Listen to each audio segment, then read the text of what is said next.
Hi guys, இன்றைக்கி அபுதாபியில் நம்மளோட பொங்கல் பார்க்கலாமா? அதுக்கு முன்னாடி உங்கள் எல்லாருக்கும் இனிய தை பொங்கல் நல்வாழ்த்துக்கள்.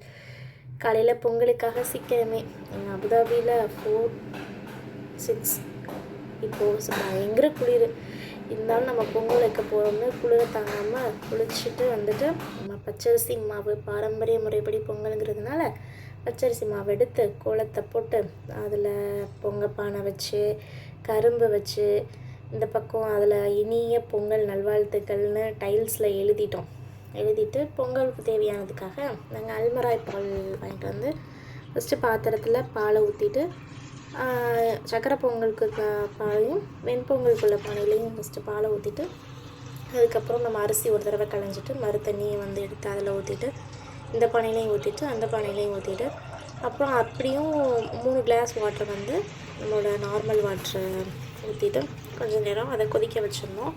அது ரொம்ப நேரம் பாயில் ஆச்சு. ஏன் அப்போ நம்மளுக்கு வந்து இண்டக்ஷன் ஸ்டவ் தான். அதில் வந்து 1-2 பர்னர் இருந்ததுனால ஒன்றுக்கு மட்டும்தான் பவர் சப்ளை அதிகமாக இருந்துச்சு, ஒரு இதில் பவர் சப்ளை கம்மியாக இருந்ததுனால சரி ஃபஸ்ட்டு நம்ம சக்கரை பொங்கல் வச்சிடலான்னு சொல்லிட்டு சக்கரை பொங்கலுக்கு வச்சிருந்தோம்.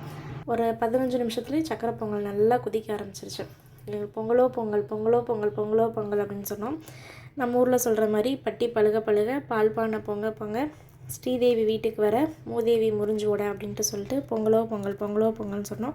அழகாக கிழக்கு பக்கமாக பார்த்து நல்லபடியாக பொங்கல் பொங்குறதை பார்த்து எங்களுக்கு ரொம்ப சந்தோஷமாக இருந்துச்சு. உடனே ரொம்ப பொங்குனா கீழே நம்மளோட இண்டக்ஷன் ஸ்டவ்வில் ஃபுல்லாக அப்படியே ஒயிட்டாக ஒரு மாதிரி பிளாக்காக ஒயிட்டாக திட்டாக வரும்னு சொல்லிட்டு லைட்டாக பொங்கி வரும்போதே நம்ம சிம்மில் வச்சுட்டு ஃபஸ்ட்டு அரிசி போட்டு நம்ம 3 தடவை சுற்றிட்டு நம்ம சாமி நம்ம தெய்வங்கள் நமக்குள்ள தெய்வங்கள் எல்லாத்தையும் நினச்சிட்டு அரிசி போட்டுட்டு மிச்சம் தண்ணி எடுத்து இந்த பாத்திரத்தில் வச்சிட்டோம். ஏன்னா அப்போ தான் நம்ம அடுத்த தேவைப்படுறப்போ தண்ணி நம்ம ஊற்ற முடியும் அப்படிங்கிறக்காண்டி தண்ணி எடுத்து இதில் வச்சுட்டு கொஞ்சம் கொஞ்சமாக நானும் அரிசி போட்டேன், ஹஸ்பண்டும் அரிசி போட்டாங்க. அரிசி போட்டுட்டு சாமி கும்பிட்டுட்டு நாங்கள் அரிசி போட்டோம்.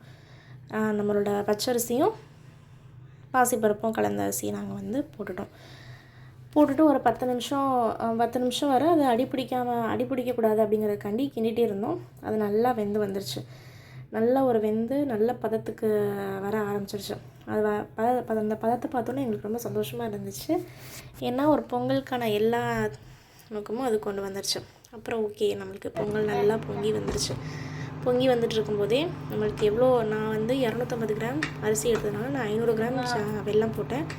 வெல்லம் போட்டு கிண்ட கொண்டு கொஞ்சம் இலகி கொடுக்கும்போது மேலே நெய் ஊற்றி முந்திரி பருப்பு ஏலம் சுக்கு எல்லாம் போட்டு இறக்கி ஃபஸ்ட்டு சக்கரை பொங்கல் வச்சிட்டோமேன்னு சாமிக்கிட்ட கொண்டு வந்து வச்சுட்டு அடுத்த ஒரு ஃபோட்டோ எடுத்துக்குவோம் அப்படின்னு சொல்லிட்டு தலை சீவி பவுடர் அடித்து போட்டு வச்சு எல்லாம் ஃபோட்டோ எடுத்துகிட்டு நெக்ஸ்ட்டு நம்ம சக்கரை பொங்கல் வச்சுட்டோம்.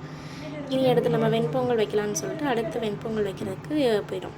அதே மாதிரி வெண்பொங்கலில் பாத்திரம்லாம் வச்சு அதே இப்போ நல்லபடியாக பொங்கி வந்துச்சு.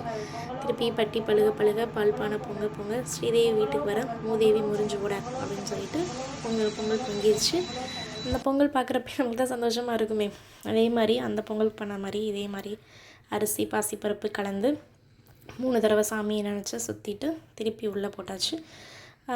வெண்பொங்கலும் ஒரு 35 நிமிஷம் 40 நிமிஷத்துக்குள்ளே வெண்பொங்கலும் சூப்பராக வந்துருச்சு. வெண்பொங்கலுக்கு வந்து நம்ம எதுவும் போட மாட்டோம்ல, அதனால் வெண்பொங்கல் எடுத்து அப்படியே கொண்டு போய் சாமிக்கிட்ட வச்சாச்சு. சாமிகிட்ட வச்சு இந்த கேப்பில் பாப்பா எழுந்திரிச்சிட்டா. பாப்பா அவளையும் குளிக்க வச்சுட்டு நானும் பொங்கல் வைக்கணும், நானும் ஃபோட்டோ எடுக்கணும் அப்படின்னு சொன்னோன்னே அவங்களுக்கும் குதிச்சுட்டு புது ட்ரெஸ் போட்டுட்டு சரி வா அப்படின்னு சொல்லிட்டு அவளையும் கூட்டிகிட்டு வந்துட்டு பொங்கலுக்கு அவளை கரும்பு நான் சாப்பிடுவேன் கரும்பு சாப்பிடுவேன்னு ஆட்டம் போட்டோன்னே அவங்களுக்கு கரும்பையும் ஒரு கரும்பு வாங்கிட்டு வந்தோம்ல அந்த கரும்பு வெட்டி கொடுத்துட்டு அவள் பொங்கல் வைக்கிற மாதிரி நான் ஃபோட்டோ எடுக்கணும்னு சொன்னேன். அதனால் அவள் பொங்கல் வைக்கிற மாதிரி ஒரு ஃபோட்டோ எடுத்தாச்சு. அதில் அவங்க டிஃப்ரெண்ட் போஸ் வேறு கொடுத்துருக்காங்க. போஸ் கொடுத்துட்டு ஓகே ஹாப்பி பொங்கல் அப்படின்னு அவளும் ரொம்ப சந்தோஷமாக கத்திகிட்டே இருந்தாள். அப்புறம் ஓகே நம்மளும் சாமி கும்பிட்றதுக்கு தேவையான எல்லா பொருளையும் அதுக்குள்ளே சாமிக்கு பூவு மஞ்சள் ஆரஞ்சு நம்மளோட வாழைப்பழம் பனங்கிழங்கு பொங்கலுக்கு பனங்கிழங்கு அப்புறம் தேங்காய் உடைச்சி சாமி கும்பிட்டாச்சு. சாமிக்கு தீபாரணை காட்டி நம்ம சாமி கும்பிடுவோமோ அதே மாதிரி தேங்காய் பழம் உடைச்சி ஊதுபத்தி சூடம் சாம்பிராணி எல்லாம் வச்சு மனசுக்கு நிறைவாக சந்தோஷமாக கும்பிட்டோம். அபுதாபியில் இருந்தாலும் எங்களுக்கு வந்து ஊரில் உள்ள எப்படி நம்ம பொங்கல் கொண்டாடுவோமோ அதே மாதிரியே சந்தோஷத்தில் இருந்துச்சு. அதே மாதிரி நாங்கள் கொண்டாட்டோம். எங்களுக்கு இந்த பொங்கல் நல்லபடியாக போச்சு. உங்களுக்கும் இந்த பொங்கல் எப்படி இருந்துச்சு அப்படிங்கிறத கமெண்ட் பண்ணுங்கள். Okay bye.